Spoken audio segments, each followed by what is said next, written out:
Sometimes, the best revenge isn't about getting even. It's about getting free. I'm Amy, and my husband John and I have a son, Leo, who's 20 and currently away at college. We've been pinching pennies for years, cutting out luxuries, skipping vacations, all to make sure he has a shot at something better. We live in the house my grandmother left us when she moved to a nursing home. It's spacious, cozy, nothing too fancy, just a place that feels like home. John works at the local hardware store, and I work at the front desk of a doctor's office. Our life is simple, nothing extravagant, but it works for us. One Thursday afternoon, the sun was setting just right, making me think about wrapping up the day early. But then John's phone rang, cutting through the thought of an early weekend. I was chopping carrots, half focused on dinner and half worrying about the pile of bills waiting to be paid when I heard him answer, "Hello, Mom. Slow down. What's going on?" I saw his face go pale as he listened. I stopped chopping and watched him pace, towel still in hand. When he hung up, he was visibly shaken. "That was my dad," he said, collapsing into the couch like all his energy had drained out. "Their business failed. They're bankrupt. They've lost everything, even the house." My heart sank. "Oh, John, that's awful. What do they plan to do?" "They want to stay with us for a while," he replied, "until they figure things out." I hesitated, thinking of our already tight budget and how our peaceful routine was about to be thrown off. "And what did you say?" He rubbed his neck, clearly stressed. "I told them I'd talk to you first. It's your house, Amy. I wouldn't make a decision like that without checking with you." John's parents, Frank and Helen, had always been used to a more luxurious lifestyle. Our humble home was far from the life they were accustomed to. "You know how they are, John.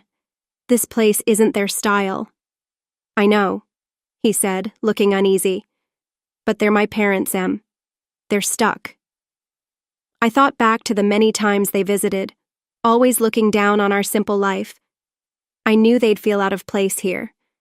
But then I thought of them being desperate enough to ask for help and my heart softened. Okay, they can stay, but only temporarily, right? Just until they get back on their feet. He grabbed his phone and, after a brief conversation, said, "Mom, Amy and I talked it over.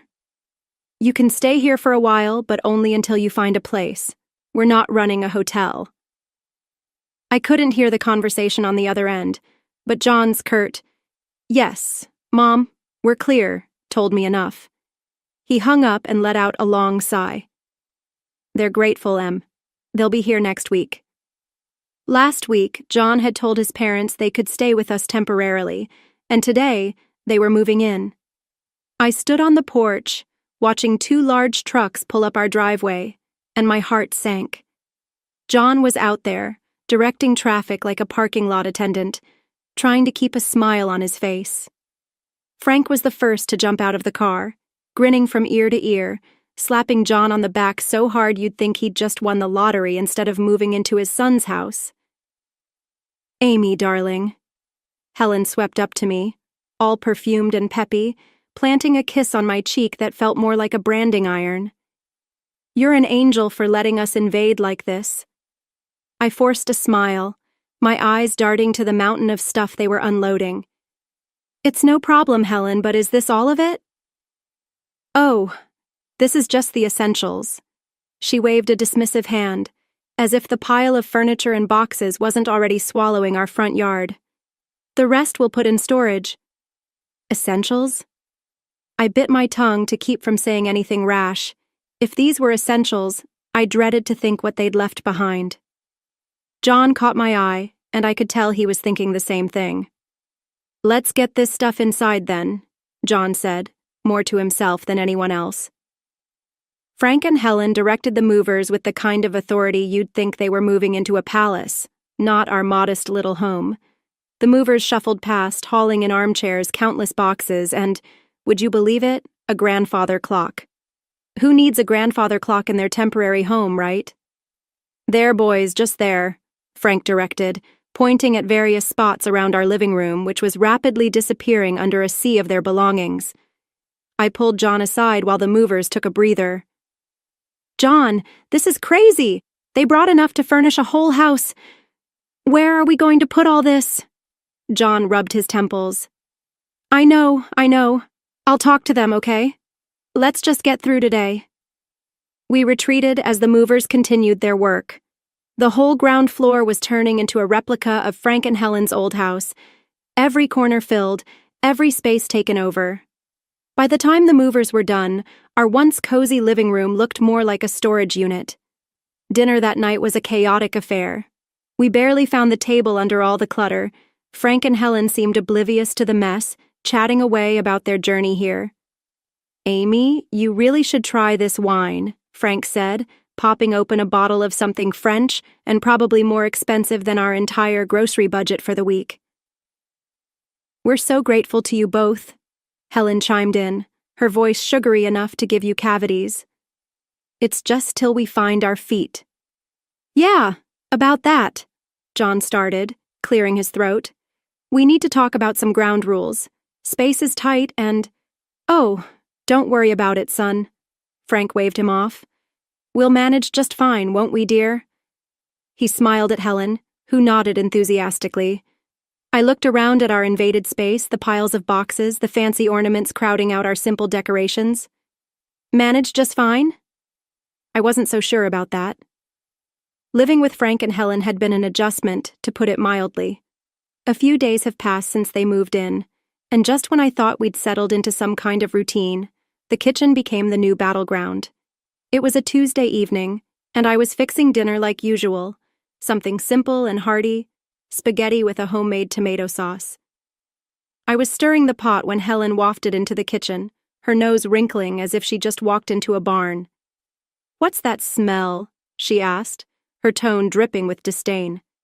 It's dinner, I replied, keeping my voice as steady as I could manage. Spaghetti night. Spaghetti? She sneered, peering over my shoulder with a raised eyebrow. Where's the meat? The fresh herbs? This is what you expect us to eat? Hearing the noise, John wandered in, dish towel in hand. What's going on? His mom turned to him with a look so sharp it could have sliced through steel. The problem, John, is that we're expected to eat this, she said, gesturing at the pot as though it were something unthinkably awful. I took a deep breath, fighting to keep my calm. This is what we usually eat. We can't afford steaks and fancy meals every night. John stepped between us, his face hardening. Mom, this is Amy's house, and this is what we're having. If you don't like it, you can cook for yourselves. Helen shot him a look of disdain.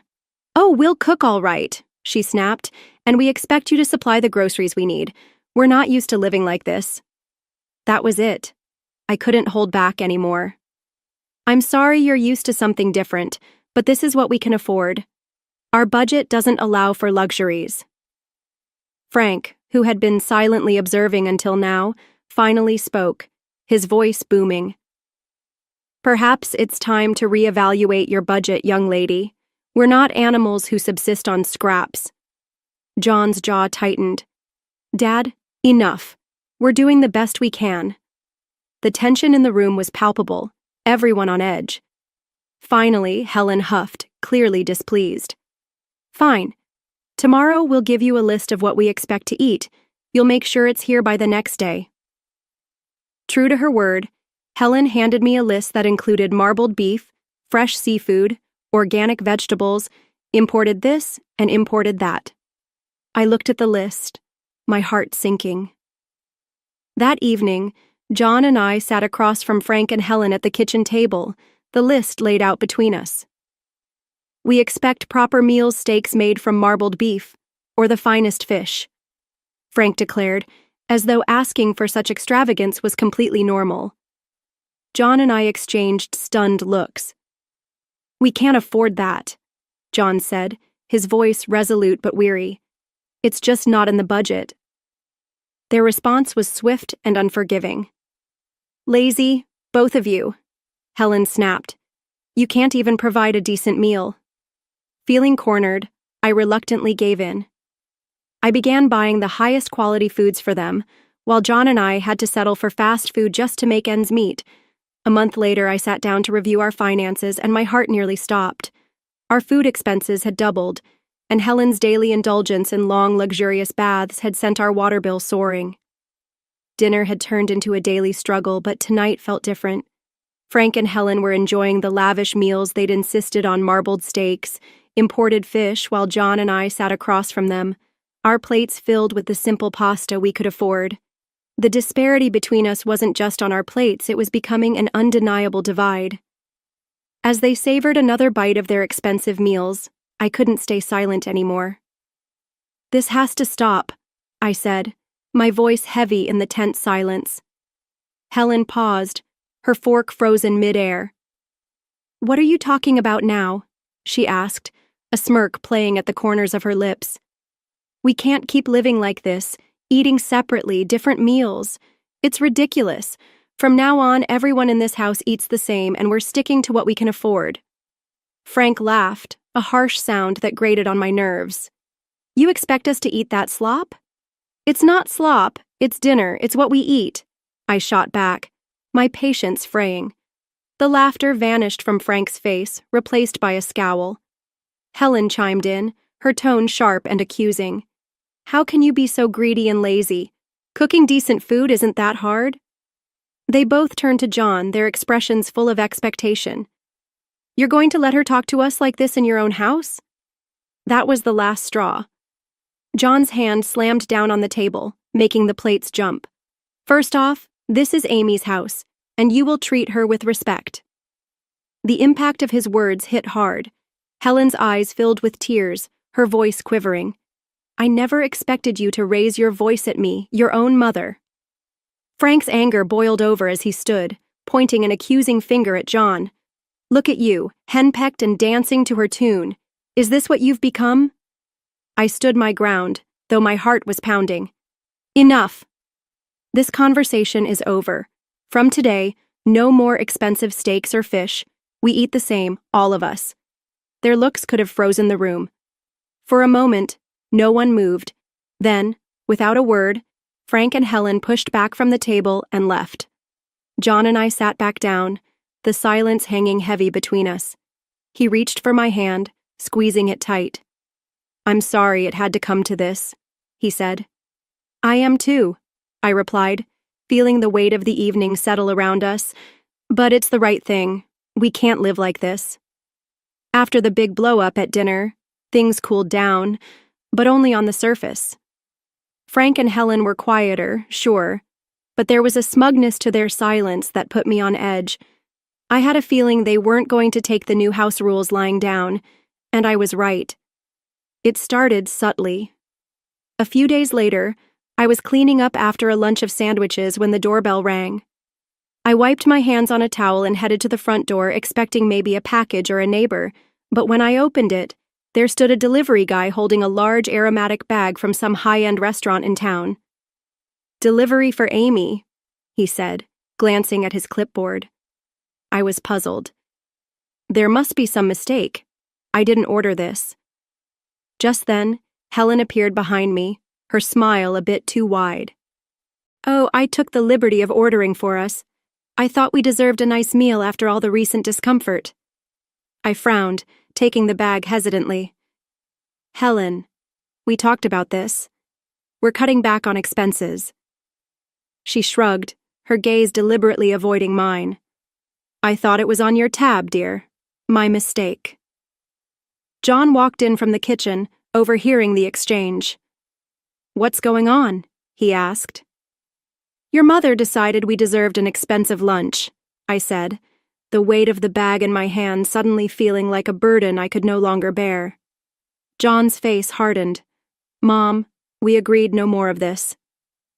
Frank's booming voice came from the hallway. "What's a little lunch going to hurt? You can't expect us to live like monks forever." I set the bag down on the entryway table, frustration welling up inside me. "It's not just lunch," I snapped, feeling the tension rise. "It's every meal, every extra expense we can't afford. We told you we're sticking to a budget." Helen's expression grew cold, the corners of her mouth twitching with disdain. "Well, if you're going to make such a fuss over a simple meal, I suppose we won't bother next time." John pinched the bridge of his nose, visibly exasperated. It's not just about the meal, it's about respecting the rules of this house. You can't keep going behind our backs.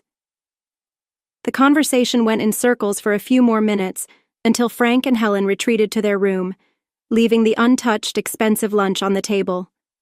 John and I exchanged a glance, an unspoken understanding between us that this couldn't continue.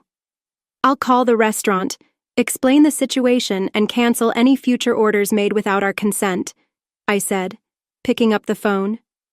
John nodded, his jaw tight. I'll talk to them again. This sneaky behavior has to stop. The tension in the house was palpable.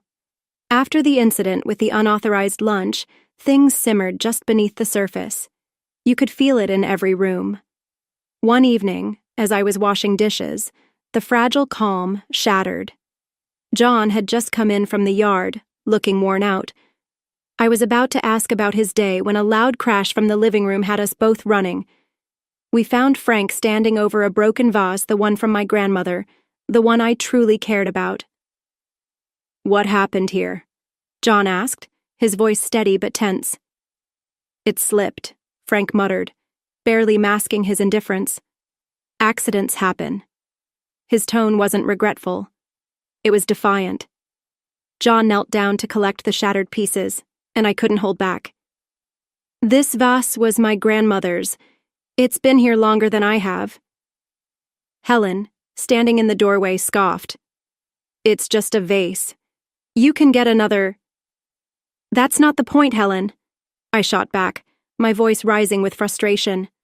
"The point is respect, something that seems to be lacking around here."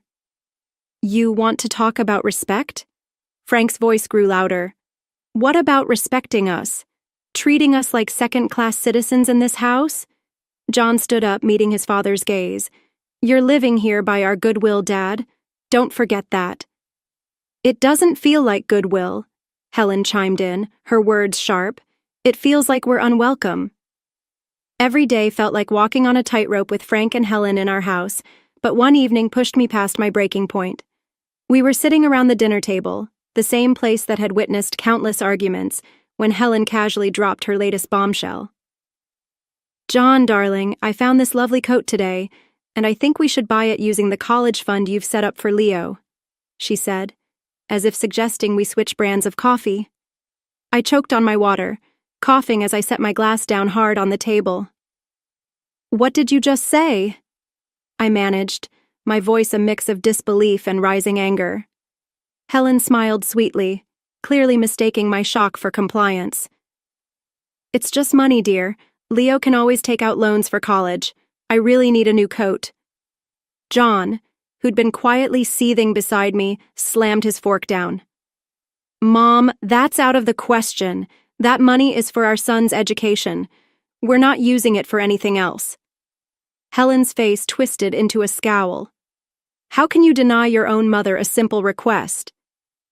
"It's not simple, and that's final," I snapped, feeling the last of my patience evaporate.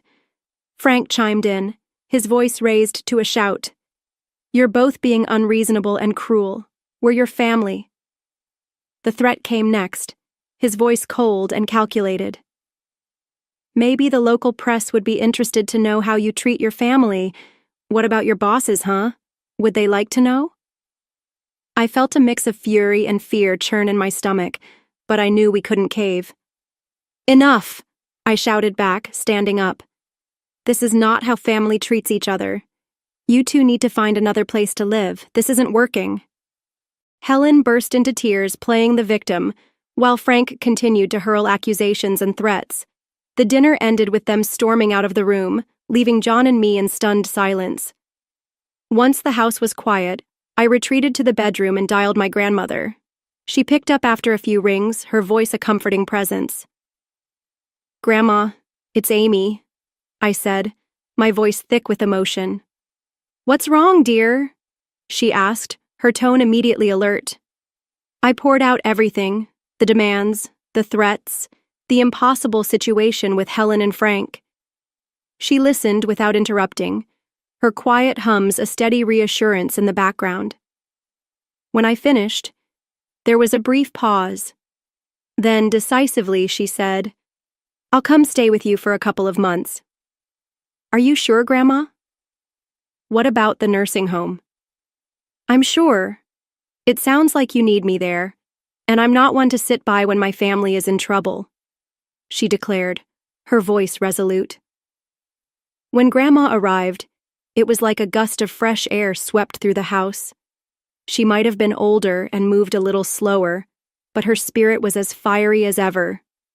Frank and Helen were visibly put off by her sudden presence, their discomfort clear as day. I'll be staying on the ground floor, Grandma declared firmly the moment she rolled through the door, her suitcase following behind her like a loyal companion. I expect some things will need to be moved. Frank tried to mask his frustration with a strained smile. Of course, we'll make sure you're comfortable, right, Helen? Helen gave a stiff nod, her eyes darting around the room, likely figuring out what they'd need to move or conceal. I felt a wave of relief. Finally, someone was setting boundaries and standing up to them. Once the movers finished rearranging the furniture to make space for Grandma, she called a family meeting in the living room. I've heard quite a bit from Amy about what's been happening here, and I'm not pleased, she began, her tone firm, cutting through any attempts at pleasantries. Frank opened his mouth to protest, but Grandma raised her hand to silence him. I'm not done. This house is still mine, technically, and while I've let Amy and John live here rent-free, that doesn't extend to you two. Helen's face drained of color. You want us to pay rent? She stammered. Yes, I do. $4,000 a month, Grandma said without hesitation. That's outrageous, Frank exclaimed, standing up, indignation clear on his face. We can't afford that. Well, considering the cost you've been racking up here, I'd say you could stand to cut back on some luxuries, Grandma retorted. But we're family, Helen protested, her voice trembling slightly. Family doesn't exploit each other, Grandma countered. You've been living beyond your means at my granddaughter's expense, and I think it's only fair you start contributing. Frank and Helen exchanged glances, clearly at a loss for words and struggling to come up with a response. Grandma wasn't done. And one more thing. If you think the rent is too much, you're welcome to find somewhere else to live. Or, if you choose to stay, you'll help me with daily tasks. I need assistance moving around, meals prepared, and someone to make sure I'm properly taken care of. Helen's mouth hung open, as though she'd forgotten how to speak. Frank, who'd always been proud of his independence, seemed deflated, like he'd been struck. Think it over, Grandma said, her voice softening just slightly. But I'll need your answer by tomorrow morning. As Frank and Helen retreated to their room, presumably to discuss their options, Grandma turned to us, her expression now warmer. Don't worry, kids. We'll sort this out. The morning after Grandma laid down the new rules, it was like a switch had been flipped. I walked into the kitchen to find Frank and Helen packing up their things, a pile of boxes already near the door. We've decided to move out, Frank said, not bothering to look up as he sealed a box. We found a small apartment. We'll take our things and go. Helen was quieter, hurriedly stuffing things into bags, her movements quick and sharp. It's for the best, she muttered, almost to herself, but loud enough for me to hear. The rest of the morning was a blur of activity boxes, furniture, and a sense of finality in the air. John helped more out of obligation than anything else. By mid-afternoon, their portion of the house was eerily empty, and the silence of their departure hung heavily. After they left, Grandma, who had been watching quietly from her chair, gave me a knowing look. Well, that's that then. They'll be all right. Sometimes a little hardship is needed to bring people back to earth. We later found out they'd sold most of their belongings to cover their rent and other debts. The luxurious lifestyle they were accustomed to was now trimmed down to the essentials in their new, much more modest apartment. Grandma stayed with us for 2 more weeks, providing comfort and stability, but eventually decided it was time to return to her nursing home. Driving her back, I felt both sadness and relief. Thanks for everything, Grandma. We couldn't have managed without you. She waved off my thanks with a chuckle. Oh, nonsense. You're stronger than you think. Just remember to stand up for yourselves. No one else will do it for you. I hugged her goodbye, promising to visit soon. When I got home, the house felt quieter and larger. That night, John and I sat on the porch, the evening air cool and peaceful. Life had thrown us a curveball, but we'd handled it. Whatever came next, we knew we'd face it together, whether or not we had anyone else's approval.